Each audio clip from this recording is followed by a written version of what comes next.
Is your job about to be rendered obsolete by a line of code? It is a question that once belonged in the realm of dystopian fiction, but today, it is the central anxiety facing millions of American families. Before we continue, if you want to stay on top of everything happening in US politics, hit that subscribe button right now and leave a like. It really helps this channel grow and ensures you don't miss our deep dives into the policies shaping your future. Governor Gavin Newsom just signed a significant executive order in California that officially signals the state's intent to tackle the existential threat of AI-driven job displacement. This is not just a local story, it is a preview of the national battle we are about to see unfold. The order mandates that state agencies must conduct a comprehensive assessment of how AI will impact the labor market and, more importantly, develop strategies to support workers who find themselves on the wrong side of this technological wave.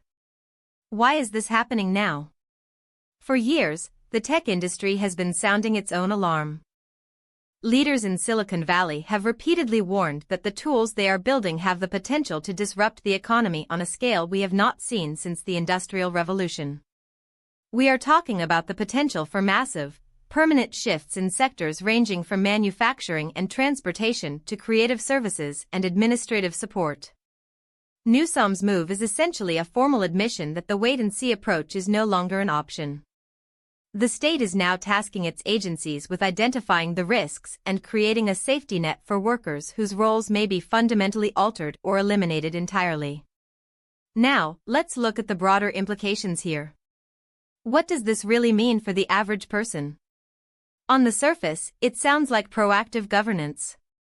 You have a leader stepping in to say, "We see the danger, and we are preparing for it." However, when you dig deeper, the analysis becomes much more complicated. One of the primary criticisms of this approach is whether government agencies are even equipped to move as fast as artificial intelligence.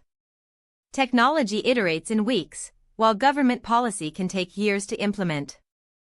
There is a very real fear that by the time these agencies have finished their studies and formulated their support policies, the AI disruption will have already happened, leaving thousands of families in the lurch. Furthermore, there is a delicate balancing act at play. California is the global hub for AI innovation.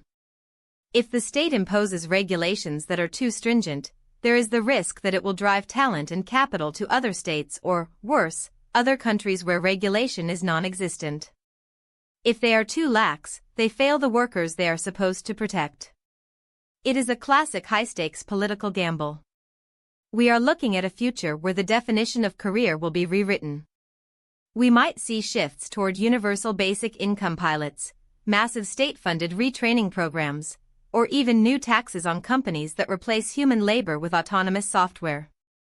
The outcome of this experiment will set the precedent for the rest of the United States. If NEWSOM'S plan succeeds, it could become the gold standard for how to manage the transition into an automated economy.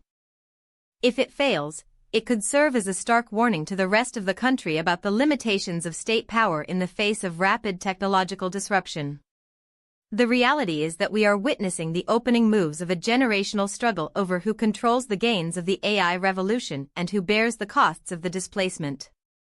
So, where do you stand on this? Do you believe the government can actually protect workers from AI, or is this just political theater that won't change the inevitable outcome for the job market? Drop your opinion in the comments below. I read every single one, and I want to hear your perspective on whether we are moving toward a utopia or a crisis.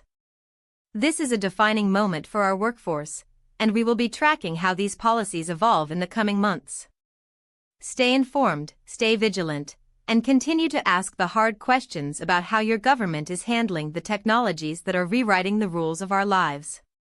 Thank you for watching.